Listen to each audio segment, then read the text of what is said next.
Dieu notre Père, je t'adore de tout mon cœur, de toute mon âme et de tout mon esprit.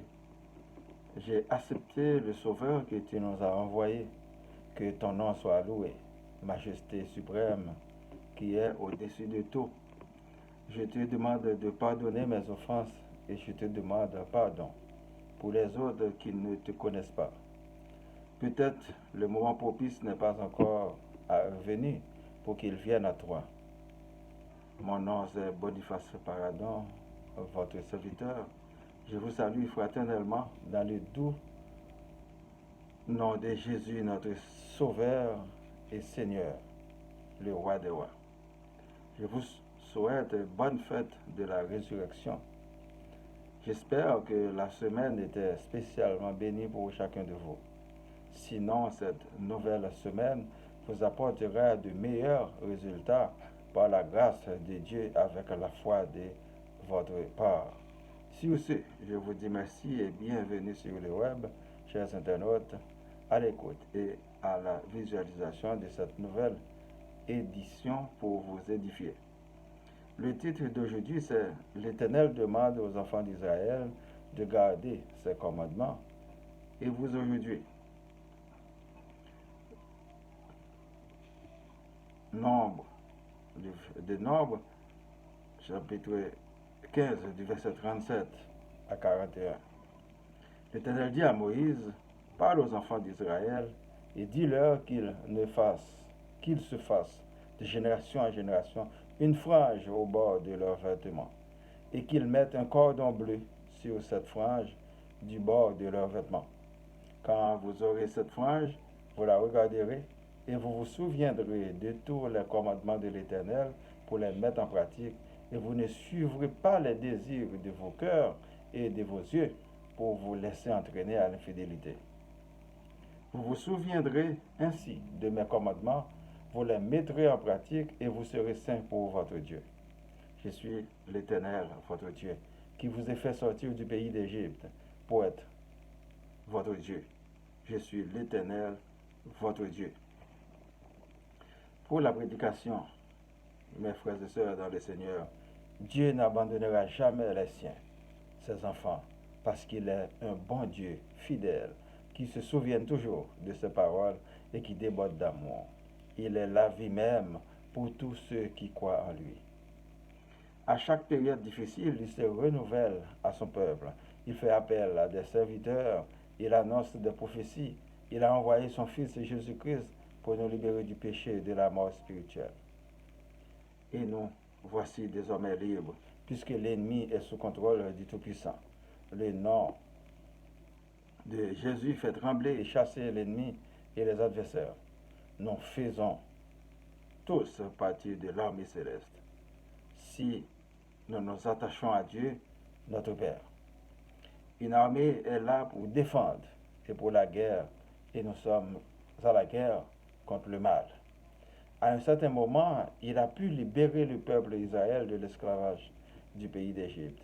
Mais le peuple retournait encore dans l'adoration des idoles et de la désobéissance de toutes sortes en foulant au pied le pacte qu'il a lui-même signé avec Moïse sur le mont Sinaï. Il leur a envoyé dire de faire une frange au bord de leurs vêtements de génération en génération afin de se rappeler de ses commandements pour ne pas tomber dans l'infidélité. Obéir aux commandements de Dieu est aller beaucoup plus loin que certains signes, mais cela rentre dans notre conscience, dans nos cœurs, pour porter une attention toute particulière aux autres, aux prochains.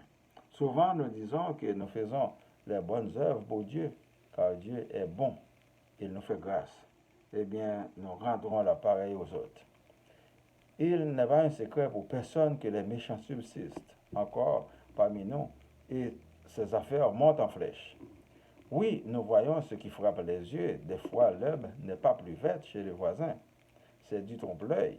Souvent, il a tellement signé de pacte avec l'ennemi, il contracte dette sous dette, puis disparaît pour la mort éternelle.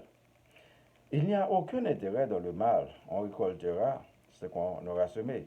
Si on sème pour la vie, on aura la vie. Et si on sème pour la mort, on récoltera la mort. arrêter de pratiquer le mal, c'était le but ultime de la crucifixion de Jésus et de sa résurrection. C'est une marche à suivre. Là où il est, c'est là que nous y serons aussi. Il faut sortir du milieu des endurcis. Il faut les inciter au changement. Jamais s'unir à eux dans le mal. Réveillez-vous et ouvrez bien grand vos yeux. Il y a de la place dans le troupeau de Jésus-Christ. Ne soyez pas rebelles. Le temps est maussade. Ne restez pas dehors. Nous devons être saints comme le Père est saint. N'écoutez pas les désirs de vos cœurs et de vos yeux pour ne pas tomber dans le piège de l'ennemi. Un chrétien ne vit plus pour lui-même, mais pour Dieu. On écoute la voix de Dieu. C'est cela que la résurrection du Christ nous demande. Il nous demande de divorcer avec le mal afin d'avoir la vie et la vie éternelle. Ce n'est pas impossible. Cela ne prend qu'un peu plus d'effort pour considérer l'autre comme nous-mêmes et de l'aimer. Les intérêts viennent après l'être humain. De nos jours, nous constatons des show-off dans les médias, des soi-disant leaders qui se comportent en vendetta, en superstar. En vérité, ce sont des mauvaises herbes parmi les bons grains. Ce sont des magiciens qui sont à l'œuvre parmi vous. Ils vous manipulent et se nourrissent que de vous. Ils auront leur récompense. Que Dieu sauve les brebis égarées. Partout où ils passent, ils cherchent des gains faciles et ils ne parlent que de soi-même. Ils sont très vantards et élogieux et ils vous menacent de malédiction si vous refusez de coopérer. Demandons à Dieu d'ouvrir nos yeux afin de distinguer les vrais du faux, la vérité des mensonges, le vrai Dieu, créateur des faux dieux. Qu'il nous accorde l'humilité d'accepter Jésus comme notre Seigneur et Sauveur, que son esprit soit sur nous. Prions pour ma famille, vos familles, les vrais amis, les membres du groupe spiritualité, les familles endeuillées, les chicanes, les familles séparées, les personnes malades, les démunis, les chômeurs, les leaders, les personnes vulnérables, les villes, Laval, Montréal, Québec, Canada et le monde entier. Que la paix soit sur le monde. Nous ne voulons pas de guerre. Citons notre Père qui est aux cieux. Que ton nom soit sanctifié, que ton règne vienne, que ta volonté soit faite sur la terre comme au ciel. Donne-nous aujourd'hui notre pain de ce jour. Pardonne-nous nos offenses comme nous pardonnons aussi à ceux qui nous ont offensés. Et ne nous laisse pas entrer en tentation, mais délivre-nous du mal. Car c'est à toi qu'appartiennent le règne, la puissance et la gloire, au siècle des siècles. Amen. Je vous souhaite de passer une bonne journée et une bonne semaine. Bon, joyeuse fête de Pâques. Lisez et méditez toujours sur la parole de Dieu. C'est votre serviteur Boniface Paradon. Merci et à la prochaine. Au revoir.